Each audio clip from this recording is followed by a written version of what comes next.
to Gaza after a long blockade.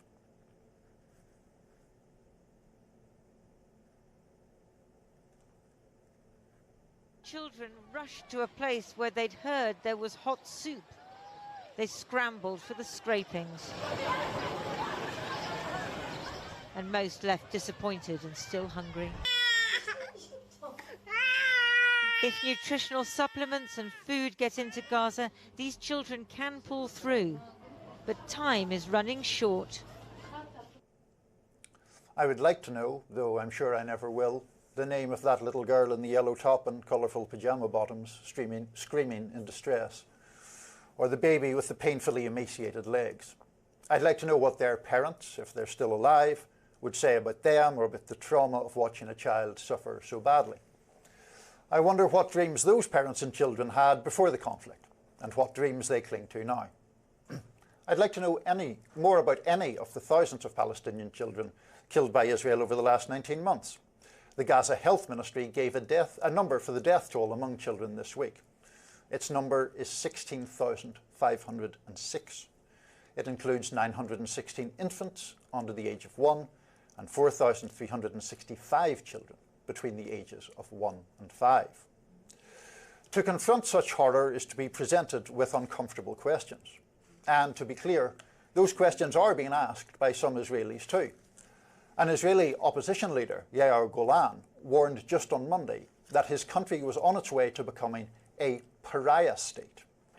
A sane country, Golan said, does not kill babies for a hobby. Now, I've sometimes mentioned here on Rising that I grew up in the north of Ireland at a time when an armed conflict was taking place there. That conflict has many huge differences to what is now going on in Gaza. But I'm often reminded of a phrase we sometimes used back home, a hierarchy of victims. That refers to the unfortunate tendency for media and politicians, and also, if we're honest, all of us, to parcel out our compassion unevenly, to twist our recognition of suffering to fit our preferred political narrative, to suggest that some deaths are more or less deserving of our outrage. Pointing this out is never about downplaying the terrible grief of those who tend to get placed at the apex of that hierarchy of victimhood. But it is to recognise the equally precious humanity of those who get placed below it, so that as we remember the victims of anti-Semitic attacks like Iran and Sarah, we also remember 6-year-old Wadeh Al-Fayyoumi, the Palestinian-American boy stabbed to death in a hate crime in suburban Chicago. It's so that when we scrutinise political rhetoric, we hold to account those who target and dehumanize anyone, Jewish or Muslim, Israeli or Palestinian. And so we never forget the people slaughtered by Hamas on October 7th, or the people slaughtered by Israel with the active assistance of the United States government ever since. Is it controversial to say that? Maybe. But it's not, in fact, a false equivalence. It's an act of basic respect. Well, you put your heart into that. It's hard to get into this topic and not feel exactly what you're feeling. There is just so much widespread death and devastation going on in this conflict in Gaza as a result of the October 7th attacks. And for me, I think my only contention with what you've laid out is there's sort of this competition for empathy. We only have so much to give. And so these two individuals are shot at the Israeli embassy here in Washington, D.C. just a couple of days ago. And the coverage has turned to that because it's odd. It's out of the usual. We haven't seen this kind of thing happen yet, this sort of political violence from the movement, the Palestinian movement here in the U.S., spill out into the streets in this kind of way. And we're covering it. And so there's not some sort of disproportionate coverage going on here of the plight of the Gazans or the Palestinians in Gaza versus Israelis and what they go through. There's just been a pivot. This is a new story. These are people on American soil shot dead. It's sad, and we're going to cover it, and the war is going to continue. It's gone on now for years. There's just so much to cover, and I don't think it's possible for people to actually hold in their hands every single casualty and every single person that dies in a foreign conflict. Mm-hmm. that idea, I mean, I think that the way empathy works is complicated. And I think that obviously there's going to be a lot of coverage in a double murder that just happened in this city. Now, what I would say is that instances of violence, and I mentioned the young boy who was stabbed by his mother's landlord in Chicago, there was not, to my mind, the same level of soul-searching or outrage about that. There were 3 men of Palestinian heritage shot in Vermont, not fatally to be clear, but shot in Vermont. That story to me seemed to fade from the headlines rather quickly. Now, just briefly or tangentially on the point of accuracy, I am being told by our control room I said the couple were shot outside the Israeli embassy. If I did say that, that was a mistake on my part. They were shot at a reception. But the point is that I think that overall there is a propensity, and I'm not trying to, as I say, minimize anyone's grief, but there is a propensity to weigh those two griefs of the Israeli side on one hand and the Palestinian on the other.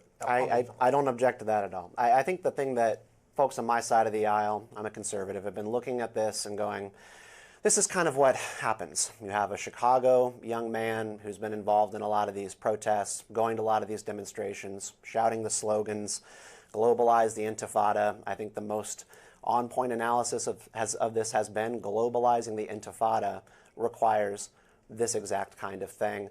Rhetoric does have power. It is dangerous, and we need to be more vigilant of the way that we let people off the hook with these kind of slogans and say, oh, it's a metaphor. It's not a metaphor. Sure, absolutely. All right, so The View reportedly told to tone down on their Trump coverage. We're going to be getting into that next. Should be fun.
Dial it down. That is Disney CEO Bob Iger's message to the hosts of The View, who are known for their hot takes and blunt criticism of the president and his administration.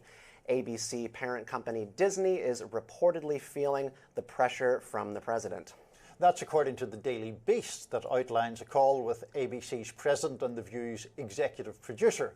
Iger told hosts Whoopi Goldberg, Joy Behar, Sonny Hostin, Anna Navarro, Sarah Haynes, and former Trump aide Alyssa Farah Griffin to cool it on the political rhetoric. But the women of The View reportedly told their bosses to take a hike.